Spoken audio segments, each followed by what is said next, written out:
A porta do orfanato se fechou atrás de João com um estrondo que quicou como um tiro, enquanto seus pais adotivos o empurravam para fora sem olhar para trás, gritando que um filho gay era uma vergonha para a família.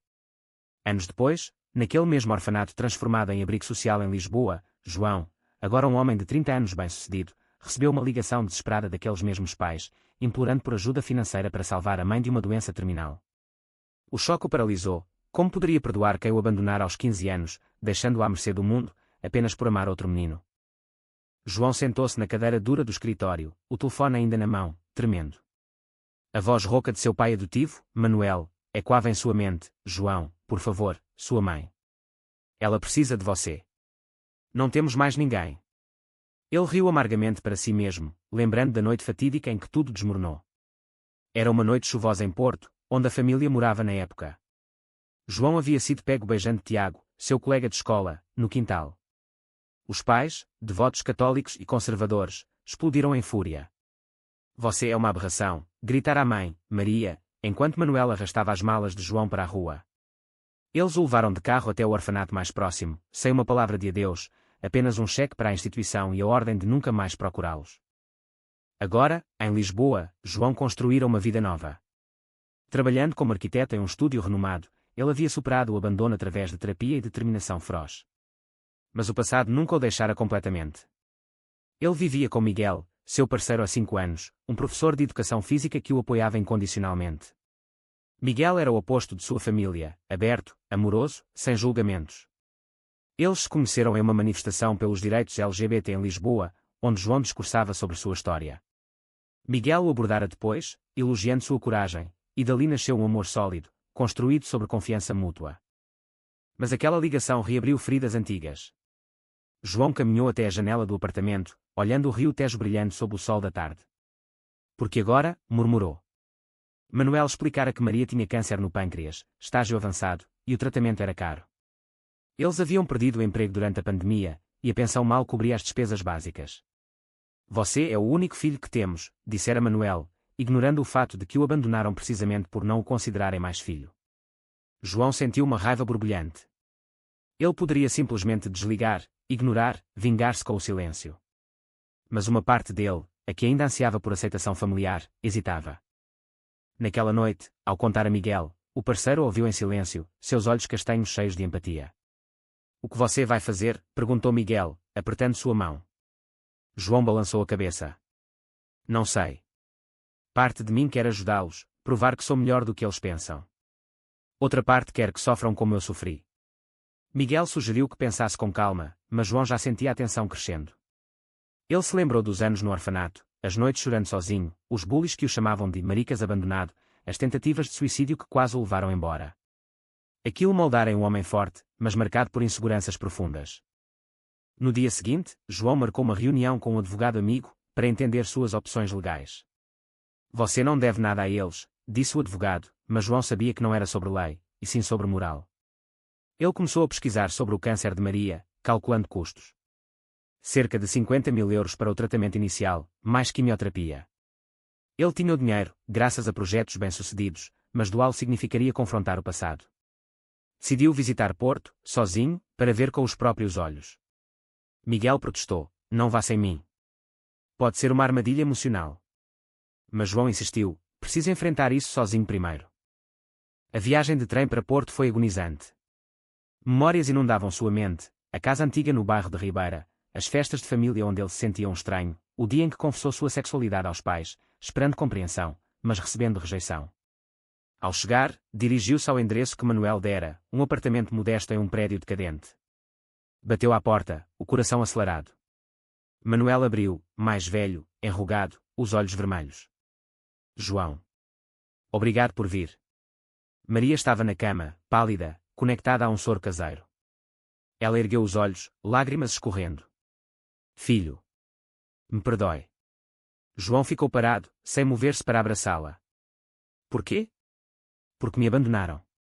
A conversa que se seguiu foi tensa, cheia de desculpas tardias e justificativas baseadas em tempos diferentes e pressão da igreja. João ouviu, mas não perdoou.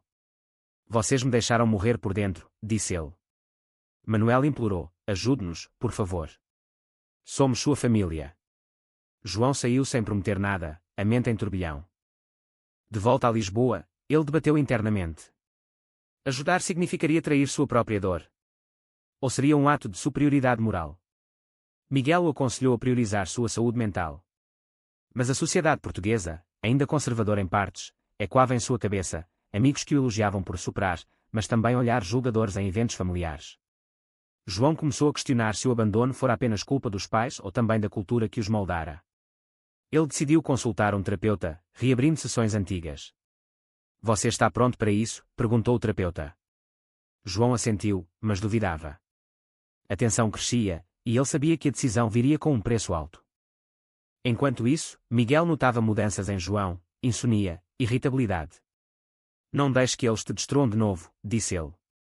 João beijou, grato pelo apoio, mas o conflito interno o consumia. Ele começou a escrever um diário, registrando pensamentos: se eu ajudar, sou fraco. Se não, sou vingativo. A sociedade o via como um exemplo de resiliência LGBT, mas internamente, ele lutava com o peso da identidade. O alto trão se aproximava, e João sentia que qualquer escolha o mudaria para sempre. João acordou suando frio, sonhando com o orfanato novamente. Era o terceiro dia após a visita a Porto, e a indecisão o corroía. Ele olhou para Miguel dormindo ao lado, o peito subindo e descendo calmamente, e sentiu uma pontada de inveja pela paz dele. Miguel viera de uma família progressista em Coimbra, que o aceitara sem reservas quando ele se assumira aos 18. Você tem sorte, João dissera uma vez. Miguel respondera: sorte é ter você agora. Mas naquele momento, João questionava se merecia tal amor, carregando tanta bagagem emocional. Ele se levantou e foi para o estúdio, revisando projetos arquitetônicos. Um novo contrato para reformar um centro comunitário LGBT em Lisboa o distraía temporariamente. Mas o telefone tocou. Era Manuel novamente. João, o médico disse que precisamos começar o tratamento em uma semana. Por favor. João cortou: estou pensando. Não me pressione. Desligou, furioso. Porque eles achavam que tinham direito a ele agora.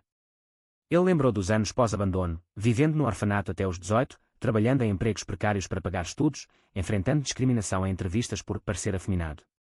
Um chefe o demitira uma vez, alegando que clientes conservadores não gostariam. Aquilo o endurecera, mas também o isolara. Miguel acordou e o encontrou ali, abraçando-o por trás. Vamos caminhar no parque. Desanuviar. Eles foram ao Parque Eduardo VII, mão na mão, ignorando olhares curiosos. Em Beaonha, o casamento gay era legal desde 2010, mas preconceitos persistiam, especialmente em gerações mais velhas. Lembra quando nos conhecemos? Perguntou Miguel. João sorriu: você me salvou de mim mesmo. Mas o humor durou pouco. João confessou: se eu ajudar, temo que eles me usem e me rejeitem de novo. Miguel ponderou: e se não ajudar, você se arrepende se ela morrer? A pergunta acertou em cheio o conflito moral. Naquela tarde, João recebeu uma mensagem de uma prima distante, Ana, que soubera da situação. Tio Manuel me contou. Por favor, ajude tia Maria. Eles se arrependem. João respondeu secamente: arrependimento não apaga anos de dor. Ana insistiu: a família é família. Aquilo o enfureceu. Família. Eles o expulsaram como lixo. Ele bloqueou o número, mas o incidente reacendeu memórias de traições passadas. No orfanato, um amigo traíra, revelando seu segredo para ganhar favores. Desde então, João lutava com confiança. Decidiu investigar mais. Ligou para o hospital em Porto, confirmando o diagnóstico de Maria. Era real custos altos, sim. Ele poderia pagar, mas a que custo emocional? Consultou amigos da comunidade LGBT. Um disse: perdoe para se libertar. Outro: não dê nada, eles não merecem. As opiniões divididas espelhavam sua luta interna. A pressão social pesava. Em uma sociedade onde a família é sagrada, recusar ajuda poderia rotulá-lo como ingrato. Mas aceitar reforçaria o ciclo de abuso. Miguel sugeriu uma viagem curta para Sintra, para relaxar. Lá, caminhando pelos castelos, João abriu-se mais. Eu era só uma criança. Eles me fizeram duvidar do meu valor. Miguel ouviu, compartilhando sua própria história de bullying na escola. Mas você superou. Agora, escolha o que te faz bem.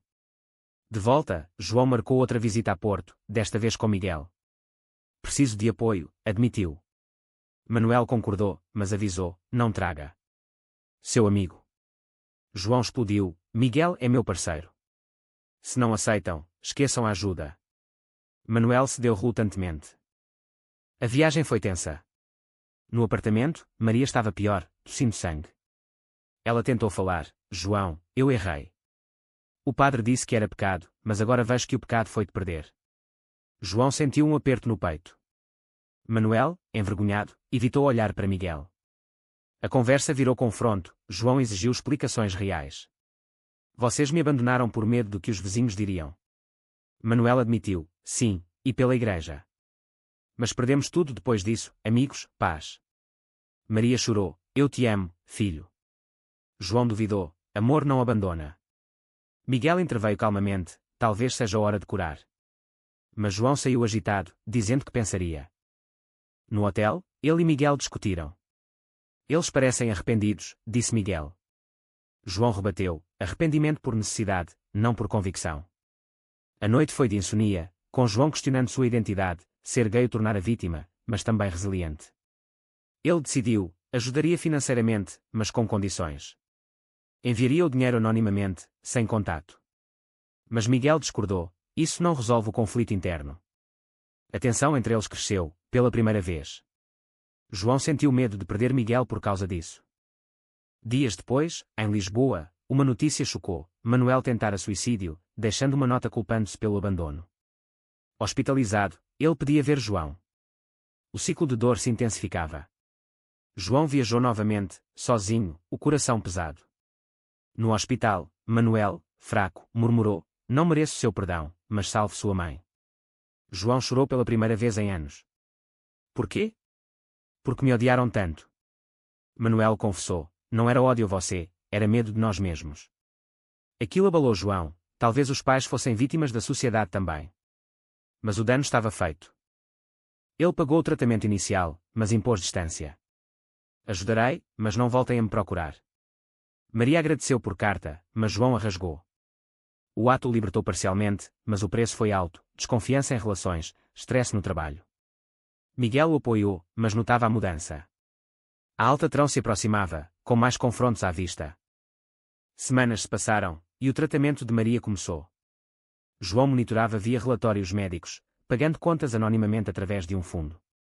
Mas o segredo não durou. Ana, a prima, descobriu e espalhou pela família. Logo, tios e primos ligavam, elogiando sua generosidade e convidando para reuniões. Você é um santo, João, disse um tio. Ele desligava, furioso. Porque agora o aceitavam. Porque precisava dele. A hipocrisia da sociedade portuguesa o revoltava, progressista na lei, mas conservadora no coração.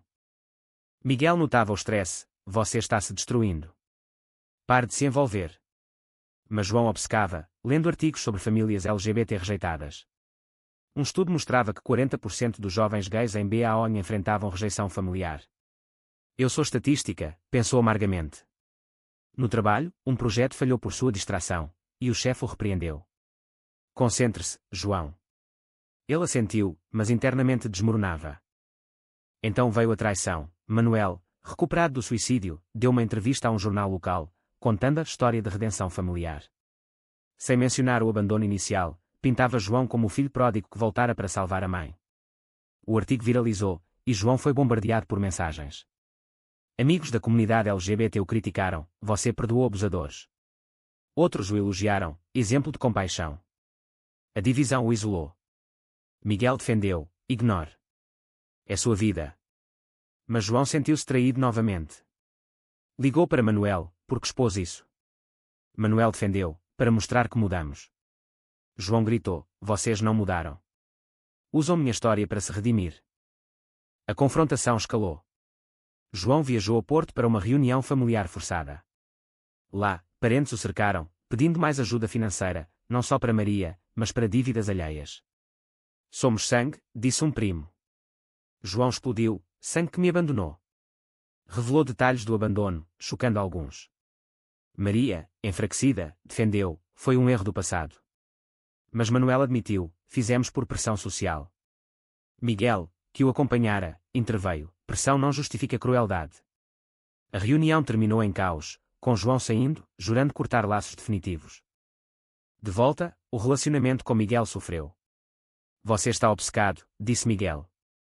João rebateu, e você não entende minha dor. Pela primeira vez, dormiram separados. João questionou: ajudar fora um erro? O terapeuta disse: escolhas têm consequências. Aprenda com elas. Mas o dano moral pesava, era certo priorizar família tóxica sobre si mesmo. A sociedade esperava perdão, mas a que custo? Uma reviravolta veio, Maria melhorou milagrosamente após a primeira rodada de quimio. Ela ligou, suplicante: venha-nos ver. Sem pressão. João recusou, mas sentiu culpa. Amigos o pressionavam, família é tudo em Portugal. Ele pesquisou grupos de apoio LGBT, compartilhando sua história anonimamente. Respostas variadas, alguns diziam perdoar, outros cortar. A indecisão o consumia. Então, Miguel propôs uma pausa: preciso de espaço. Sua raiva está nos afetando. João entrou em pânico, perder o amor por causa do passado. Ele implorou: não me abandone. Miguel esclareceu: não é abandono, é autopreservação. Aquilo ecoou o trauma de João. Ele concordou com terapia de casal, mas o medo crescia. Manuel apareceu em Lisboa, inesperadamente, no apartamento. João, precisamos conversar. Miguel o deixou entrar, relutante. Manuel confessou: eu era gay reprimido na juventude. Projetei meu medo em você. O choque paralisou João. Por que não disse antes? Manuel chorou: vergonha. Sociedade me quebrou. Aquela revelação humanizou Manuel, mas não apagou a dor. Você me quebrou também, disse João. Manuel pediu perdão genuíno, sem pedir dinheiro. Só quero meu filho de volta. João hesitou, o conflito interno no pico. Maria juntou-se por videochamada, revelando que sabia do segredo de Manuel. Nós erramos por covardia. João sentiu uma rachadura no muro de raiva. Mas confiar novamente. Miguel aconselhou cautela. A noite terminou com Manuel partindo, deixando João em dilema: reconciliação ou corte definitivo. O preço da escolha seria alto, afetando todos. A tensão culminava. João marcou uma reunião final em Porto, para decidir o futuro. Mas dúvidas morais persistiam: perdoar trai a comunidade LGBT, ou fortalece? A sociedade julgaria qualquer caminho. A reunião em Porto foi marcada para um café neutro na Ribeira, com vista para o Douro. João chegou cedo, nervoso, Miguel ao lado como apoio moral. Manuel e Maria esperavam, ela em cadeira de rodas, mas com cor melhor no rosto. Obrigado por vir, disse Maria. João assentiu friamente. Isso acaba hoje. A conversa começou tensa. João listou danos, anos de terapia, baixa autoestima, relacionamentos falhados antes de Miguel. Vocês me roubaram a infância. Manuel baixou a cabeça: eu sei. Meu próprio trauma me cegou. Revelou mais: na juventude, fora forçado a casar para curar sua atração por homens, pela família conservadora. Eu repeti o ciclo com você. Maria admitiu cumplicidade: eu ignorei sinais, por medo de escândalo. João questionou: e agora? Mudaram mesmo. Eles juraram, participavam de um grupo de pais de filhos LGBT, lendo livros sobre aceitação. Queremos fazer parte da sua vida, com Miguel incluído. Miguel interveio: provas, não palavras. Manuel entregou uma carta de doação para o centro LGBT que João reformava. Não é suborno, é arrependimento. João leu, tocado, mas cético. O confronto virou debate ético. João acusou-os de oportunismo. Só porque precisam de mim. Maria rebateu: não, o câncer me acordou antes. Eu te procurei anos atrás, mas Manuel impediu. Revelação nova: Maria tentara contato, mas Manuel, ainda reprimido, bloqueara. Aquilo complicou tudo. Quem era o vilão real? A sociedade que reprimia identidades. João sentiu empatia por Manuel, vendo paralelos com sua própria luta. Mas a dor persistia. Empatia não apaga abandono. Miguel sugeriu um teste, um jantar familiar, neutro. João concordou relutantemente. No jantar, em um restaurante simples, conversas fluíram, histórias de infância, antes do abandono. Riram de memórias boas, mas tensas. Manuel perguntou sobre o relacionamento de João e Miguel, como se conheceram. João contou, testando. Manuel ouviu sem julgamento, até elogiando: vocês parecem felizes. Maria tocou a mão de João: sinto falta disso. Ele retraiu, mas menos bruscamente. De volta a Lisboa, João refletiu. Talvez haja esperança, disse a Miguel. Mas o parceiro alertou: vá devagar. Proteja-se. João concordou, mas o processo o exauria. No trabalho, recuperou foco, mas socialmente, amigos dividiam-se, alguns aplaudiam reconciliação, outros viam como traição à causa gay. Não normalize abusadores, disse um ativista. João debateu internamente, reconciliação enfraquece a luta contra preconceito, ou humaniza. Uma crise veio, Maria piorou novamente, precisando de cirurgia urgente. Custos extras. João pagou, mas exigiu terapia familiar. Sessões começaram via Zoom, com um terapeuta especializado em famílias LGBT. Revelações saíram, Manuel admitiu atrás passadas, Maria confessou medos irracionais. João compartilhou traumas. Lágrimas fluíram, mas progresso lento. Miguel participava ocasionalmente, oferecendo perspectiva. Isso está nos unindo, disse ele a João. Mas o preço? João sofria pesadelos, questionando decisões. Então, uma traição menor, um parente postou fotos da reunião no Facebook, com legenda família reunida apesar das diferenças. Comentários homofóbicos surgiram, e João sentiu-se exposto. Confrontou Manuel, controle sua família. Manuel pediu desculpas, deletando. Mas a confiança abalou. Vejo que mudança é superficial, disse João. Maria implorou, dê tempo. O conflito moral intensificou, quanto tempo para perdoar? Sociedade pressiona a reconciliação, mas a que custo pessoal? Miguel propôs casamento, para solidificar seu futuro, independente deles. João aceitou, emocionado. O anúncio testou os pais, Manuel e Maria parabenizaram, oferecendo vir à cerimônia. João hesitou, mas convidou. Preparativos trouxeram alegria, mas tensão, e se rejeitassem no dia? A alta trão se aproximava, com a cirurgia de Maria e o casamento coincidindo. João sentia o peso das escolhas, reconciliação ou corte. O dano passado versus esperança futura. Na véspera da cirurgia, Manuel ligou, se algo der errado, saiba que te amamos. João chorou, respondendo, eu também, mas com reservas. A operação sucedeu, Maria sobreviveu. Alívio misturado a dúvida. O casamento se aproximava, decisão final pendente. O dia do casamento amanheceu ensolarado em Lisboa, no Jardim Botânico, local simbólico de renovação. João, de terno cinza, esperava ansioso ao altar improvisado. Miguel, em azul marinho, sorria confiante. Amigos e colegas enchiam as cadeiras, mas o foco estava nos assentos reservados para Manuel e Maria. Eles chegariam. João duvidava, após anos de rejeição. Mas lá estavam, Manuel ajudando Maria, agora recuperada o suficiente para andar devagar. Sentaram-se na frente, olhos úmidos. Estamos aqui por você, sussurrou Manuel. João assentiu, o coração apertado. A cerimônia foi simples, votos emocionados, prometo te amar apesar dos fantasmas do passado, disse João a Miguel. Beijaram-se sob aplausos, mas João sentiu o peso da presença parental. No recepção, Manuel se aproximou, parabéns, filhos. Chamou Miguel de filho, pela primeira vez. Maria abraçou João, você nos ensinou a amar de verdade. Mas João manteve distância emocional, tempo dirá. Conversas fluíram, com Manuel compartilhando histórias de sua juventude reprimida, admitindo erros. Amigos observavam, alguns céticos. Um ativista LGBT aproximou-se de João, isso é progresso ou concessão?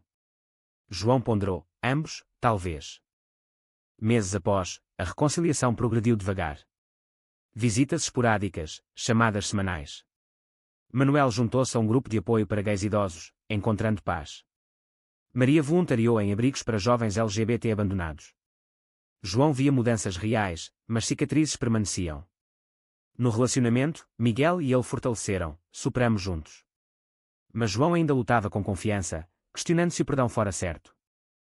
Um ano depois, Maria recaiu, mas o tratamento continuou, pago por João.